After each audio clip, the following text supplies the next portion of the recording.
আজকে আমরা কথা বলবো কাজী নজরুল ইসলামের একটা অসাধারণ সৃষ্টি নিয়ে, সাম্যবাদী। ১৯২৫ সালের লেখা, কিন্তু এর আবেদনটা এখনও কতটা জোরালো ভাবা যায়। এটা কিন্তু শুধু একটা কবিতা না, এটা বিশ্ব মানবতার জন্য একটা ডাক। তো চলুন, প্রায় ১০০ বছর আগে লেখা এই কবিতার গভীরে একটু ডুব দেয়া যাক। কবিতার শুরুতেই নজরুল একটা একেবারে বিপ্লবী কথা বলে দিচ্ছেন। কি সেটা? জগতের সব জ্ঞান, সব ধর্মগ্রন্থের মূল কথা আর যে পরম সত্যের খোঁজ আমরা করি, সে সব কিছুই নাকি আগে থেকেই আমাদের আত্মার ভেতরে আছে। মানে বাইরে খুঁজে কোনো লাভ নেই, আসল খনি তো আমাদের ভেতরে। চলুন এবার কবিতার একেবারে মূল ভিত্তিটা দেখা যাক, যেখানে নজরুল তার দর্শনের মূল সুরটা বেঁধে দিয়েছেন। নজরুল এখানে এমন একটা পৃথিবীর ছবি আঁকছেন যেখানে কোনো হিন্দু, মুসলিম, বৌদ্ধ বা খ্রিস্টান নেই। সবাই একটাই পরিচয়, মানুষ। এই পৃথিবীতে ঘৃণার কোনো জায়গা নেই, আছে শুধু ভালোবাসা আর ভ্রাতৃত্ব। আর এই পুরো স্বপ্নের ভিত্তি হল সাম্য শব্দটা। এর ওপর ভর করেই তিনি এমন একটা পৃথিবীর কথা বলছেন যেখানে সবাই সমান, সবাই এক, কোনো ভেদাভেদ নেই। এখন দেখা যাক নজরুল কিভাবে সেই সব দেয়ালকে প্রশ্ন করছেন, যা কিনা মানুষকে মানুষ থেকে আলাদা করে রাখে। নজরুল সমাজের দিকে এই প্রশ্নটা সরাসরি ছুড়ে দিচ্ছেন।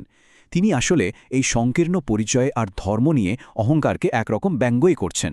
কারণ তার কাছে এই সব কিছুর ঊর্ধ্বে আমাদের একটাই পরিচয়, আমরা মানুষ, বাকি সব তো উপরের খোলস।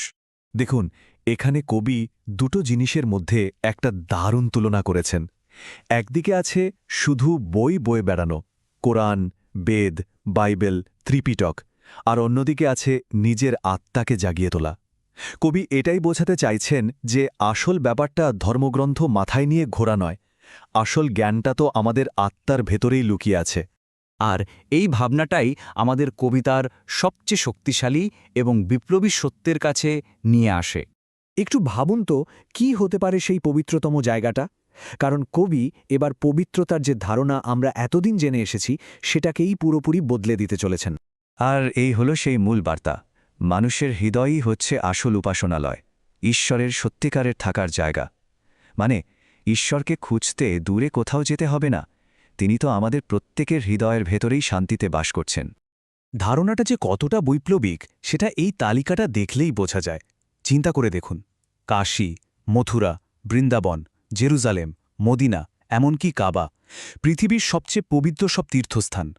আর কবি বলছেন মানুষের হৃদয় এই সব কিছুর থেকেও অনেক বেশি পবিত্র। কি অসাধারণ একটা কথা, তাই না? আচ্ছা, এবার দেখা যাক এই যে হৃদয়ের কথা বলা হলো, এটা কিভাবে সব ধর্ম আর আধ্যাত্মিক পথকে এক সুতোয় গেঁথে দিচ্ছে। নজরুল এখানে কোনো ধর্মকে ছোট করছেন না, বরং তিনি দেখাচ্ছেন যে সব পথের শুরু আর শেষ একটাই জায়গায়, আর সেটা হলো আমাদের নিজেদের হৃদয়।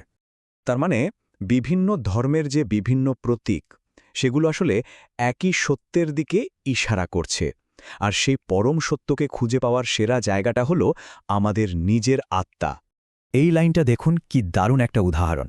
এখানে বলা হচ্ছে পবিত্র কোরআনের সাম্যের বাণীও কিন্তু সেই ভেতরের ঐশ্বরিক ডাক থেকেই এসেছে। আসলে সাম্যের বার্তাটা কোনো নির্দিষ্ট ধর্মের একা নয়, এটা তো মানবাত্মারই সুর। তো সবচেয়ে জরুরি প্রশ্নটা হলো, এই সব কিছুর পর আমাদের একে অপরের সাথে কেমন ব্যবহার করা উচিত? জীবনটাকে কিভাবে দেখা উচিত? নজরুল এখানে একদিকে ধর্ম নিয়ে ভণ্ডামির তীব্র সমালোচনা করছেন, আর অন্যদিকে বলছেন আর্তের সেবায় শ্রেষ্ঠ উপাসনা। মানে মন্দিরে বা মসজিদে গিয়ে কি হবে যদি ক্ষুধার্ত মানুষের মুখে খাবার তুলে না দেওয়া যায়, ওটাই আসল উপাসনা। আর এটাই হলো এই কবিতার একেবারে মূল দর্শন। এই দর্শনটা আধ্যাত্মিকতার কেন্দ্রে কোনো শাস্ত্র বা প্রতিষ্ঠানকে রাখে না, রাখে মানুষকে। কারণ মানুষকে ভালোবাসলেই ঈশ্বরকে ভালোবাসা হয়। শেষ পর্যন্ত কবির লক্ষ্য কোনো দেশ জয় করা নয়, বরং আমাদের ভেতরের একটা বদল আনা, এমন একটা উপলব্ধি যা আমাদের বাইরের পৃথিবীতে সত্যিকারের সমতা আর শান্তি নিয়ে আসবে। এই আলোচনার শেষে একটা প্রশ্ন কিন্তু থেকেই যায়। ১৯২৫ সালে নজরুল যে সাম্যের স্বপ্ন দেখেছিলেন, আজকের পৃথিবীতে সেটা কতটা সত্যি হয়েছে? আর সেই সুখের দেশ গড়ার জন্য আমাদের যাত্রাটা ঠিক কত দূর এগিয়েছে?